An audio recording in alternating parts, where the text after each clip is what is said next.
Hello friends, இன்றைக்கி ஒரு இன்ட்ரெஸ்டிங்கான வீடியோ தான் பார்க்க போகிறோம்.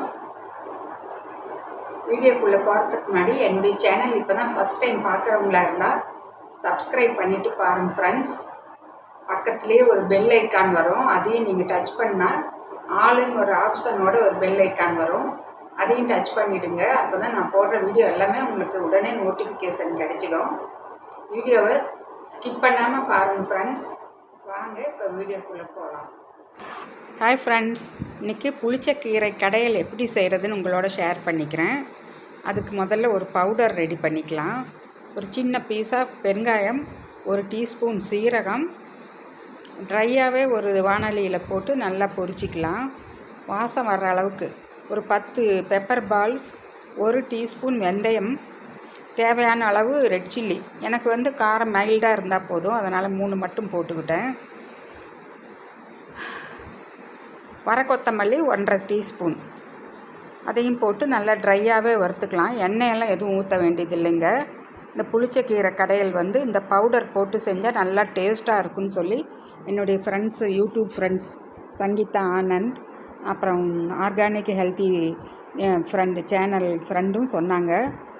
அதனால் நான் இந்த மெத்தடில் இன்றைக்கி செஞ்சு பார்க்கலான்னு சொல்லி செய்கிறேன். ரொம்ப டேஸ்ட்டாகவே வந்தது பாருங்கள். இப்போ அதெல்லாம் வறுத்தாச்சு. அது ஆறுனப்புறம் மிக்சியில் போட்டு பவுடர் பண்ணிக்கலாம். இப்போ ஒரு குக்கர் வச்சுருக்கேன், அதில் தான் நான் செய்ய போகிறேன். ஒரு சின்ன ஸ்பூன் நல்லெண்ணெய் ஊற்றி அதில் கொஞ்சமாக சீரகம் போட்டு, சீரகம் கொஞ்சம் பொரிஞ்சு வரட்டும், அப்போ தான் வாசனையாக இருக்கும். சீரகம் பொரிஞ்சு வந்துடுச்சு. இப்போ நான் நல்லா வாஷ் பண்ணி மஞ்சத்தூள் உப்பும் போட்டு தான் கீரை எப்பவுமே வாஷ் பண்ணுவேன். வாஷ் பண்ண கீரை இப்போ போட்டாச்சு.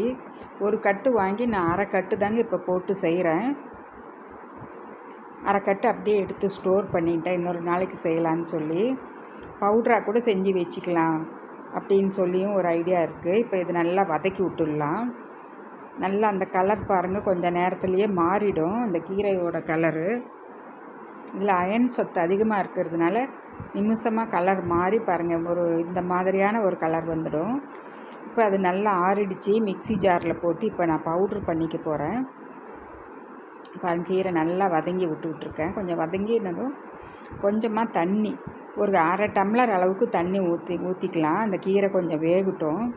நிமிஷமாக வெந்துடும். ரொம்ப தண்ணியை ஊற்றி நீங்கள் ரொம்ப நேரம் வேக வைக்க வேண்டியதே இல்லை. கீரை பாருங்கள், கொஞ்சமாக தண்ணி தான் ஊற்றிருக்கேன், அரை டம்ளர் தான் இருக்கும். கொஞ்சம் மஞ்சத்தூள் ஆட் பண்ணிக்கிட்டேன். எல்லா பொருள்லேயுமே மஞ்சத்தூள் போடுறது ரொம்ப நல்லது உடம்புக்கு, அதனால் கொஞ்சமாக மஞ்சத்தூள் ஆட் பண்ணியாச்சு. இது நல்லா வதக்கி விட்டுக்கலாம். அடுப்பை லோ ஃப்ளேம்லேயே வச்சுக்கலாம். நீங்கள் மண் சட்டியில் கூட செய்யலாம். இப்போ நான் குக்கரில் செய்கிறேன். பாருங்கள், அதை நல்லா பவுட்ரு பண்ணியாச்சு. நான் ஒரு கட்டுக்கு தேவையான அளவு தான் பவுட்ரு பண்ணினேன். இதில் இப்போ பாதி எடுத்து வச்சுக்குவேன், பாதி மட்டும்தான் இதோடு ஆட் பண்ண போகிறேன். கீரை நல்லா அந்த தண்ணியெல்லாம் சுண்டுற அளவுக்கு நல்லா வதக்கி எடுத்துக்கலாம். இன்னும் கொஞ்சம் நேரம் விட்டிங்கன்னா நல்லா வதங்கி வந்துடும் இந்த கீரை. ரொம்ப ஹெல்த்தியானதுங்க இது. பாதி தான் இப்போ பாருங்கள், பாதி பிரித்தாச்சு, பாதி தனியாக எடுத்து வச்சுட்டேன், பாதி மட்டும் அந்த மிக்சி ஜார்லேயே வச்சுக்கிட்டேன். இது நல்லா இந்த வதங்கிடுச்சு இந்த புளிச்சக்கீரை. அதை அந்த பவுட்ரோடையே போட்டு நல்லா சும்மா ஒரே ஒரு சுற்று விப்பர் மோடில் போட்டு ஒரு சுற்று மட்டும் சுற்றிக்கலாம். மத்தால கடைஞ்சி கூட நீங்கள் அந்த பவுட்ரை ஆட் பண்ணிக்கலாம். நான் இப்போ இந்த விப்பர் மோடில் போட்டு பார்க்கலான்னு தான் போட்டு பார்க்குறேன். இதில் நிறைய அயன் சத்து இருக்குங்க. இதுக்கு நிறைய ஹெல்த் பெனிஃபிட்ஸ் இருக்குது.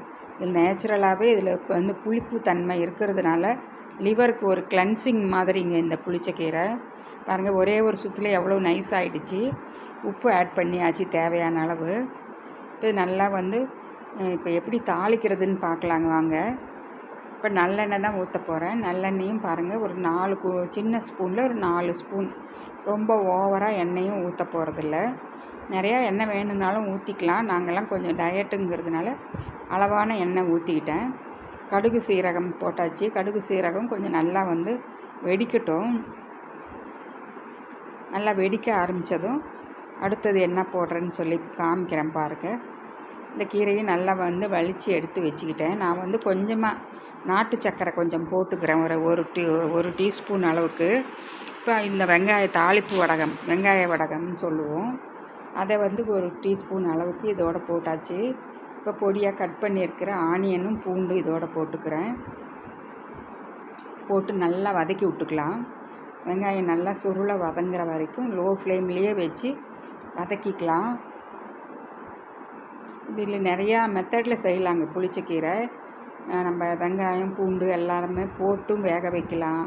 அது மாதிரி நிறையா தொக்கு, துவையல், மசியல் அது மாதிரி நிறையா மெத்தட் இருக்குது. எப்படி செஞ்சாலுமே இது உடம்புக்கு ரொம்பவுமே நல்லது இந்த கீரை. அதனால் நான் இப்போ இந்த மாதிரி மெத்தடில் செய்கிறேன். பவுட்ரு அவங்க சொன்ன அந்த குறிப்பு வச்சு நான் செய்கிறேன். அதுவும் நல்லா டேஸ்ட்டாக தான் ரொம்ப சூப்பராக இருந்தது சாதத்தில் பிசைஞ்சி சாப்பிட்றப்ப. இப்போ இந்த ஸ்டவ்வை லோ ஃப்ளேமில் தான் வச்சு அந்த வெங்காயமும் பூண்டும் நல்லா வதங்கி வரணும். அது வரைக்கும் அப்படியே விட்டுடலாம். இந்த புளிச்சக்கீரை அடிக்கடி சாப்பிட்டோன்னா நம்மளுக்கு அந்த ஹார்ட்டில் இருக்கிற அடைப்புகள், கொலஸ்ட்ரால் இருக்கிறவங்க எல்லாத்துக்குமே கம்ப்ளீட்டாக குணமாயிடும். அந்த அளவுக்கு இதில் மருத்துவ குணம் இருக்குங்க. இப்போ பொடியாக கட் பண்ண கடைசியாக கொத்தமல்லி தலையும் கொஞ்சம் போட்டு நல்லா வதக்கிக்கலாம். இப்போ இந்த கொத்தமல்லி தலையை கடைசியாக போடுறது அவ்வளோ டேஸ்ட்டாக இருந்துச்சு இந்த கீரையில். இது நல்லா வதங்கினதும் இப்போ அந்த கீரையை இதோடு போட்டு மிக்ஸ் பண்ணி எடுத்துகிட்டு போகிறேன். அவ்வளோதாங்க. நிறையா எண்ணெய் ஊற்றுறவங்க கூட ஊற்றிக்கலாம். அது இன்னும் டேஸ்ட்டு இன்னும் சூப்பராக இருக்கும். நான் சொன்ன மாதிரி எங்களுக்கு ஓவராக எண்ணெய் வேண்டாங்கிறதுனால நாங்கள் அளவாக ஊற்றிக்கிட்டோம். இப்போ நாங்கள் சாப்பிட்றக்கு 1 டீஸ்பூன் நல்லெண்ணெய் ஊற்றிக்கலான்னு சொல்லி அதுவும் இன்னும் சூப்பராக இருக்குங்க. சுடுசாதத்தில் போட்டு பிசைஞ்சி ஒரே 1 ஸ்பூன் எண்ணெயை ஊற்றி சாப்பிட்டோம்னா அவ்வளோ சூப்பர் டேஸ்ட்டாக இருக்கும். அதுக்காக வேண்டி தான் எண்ணெய் எப்போவுமே எல்லாத்துலேயுமே கம்மியாக தான் போடுவேன் நான். பாருங்கள் நல்லா வதக்கியாச்சு.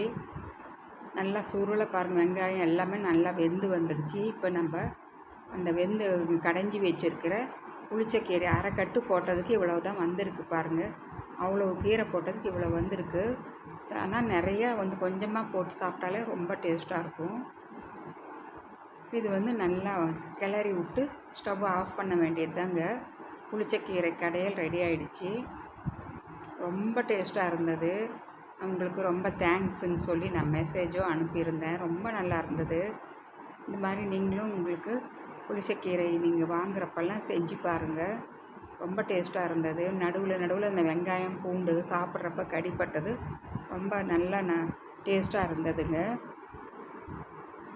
பாருங்கள், கலரும் கொஞ்சம் பச்சை கலர் மாறாமல் தான் கிடச்சிருக்கு எனக்கு. ரொம்ப சில டைமில் குக் பண்ணுறப்ப கலரே மாறிடும். எனக்கு அந்த மாதிரி கலர் மாறாமல் நல்ல க்ரீனிஷாகவே கிடைச்சது. டேஸ்ட்டும் அவ்வளோ அற்புதமாக இருந்தது. பவுடரெல்லாம் போட்டு செஞ்சதுனால, அந்த பொடியை போட்டு செஞ்சது ரொம்ப செம்ம டேஸ்ட்டாக இருந்தது. இந்த வீடியோ பிடிச்சிருந்தா லைக் பண்ணுங்கள், கமெண்ட்ஸ் பண்ணுங்கள், ஷேர் பண்ணுங்கள். பாய்.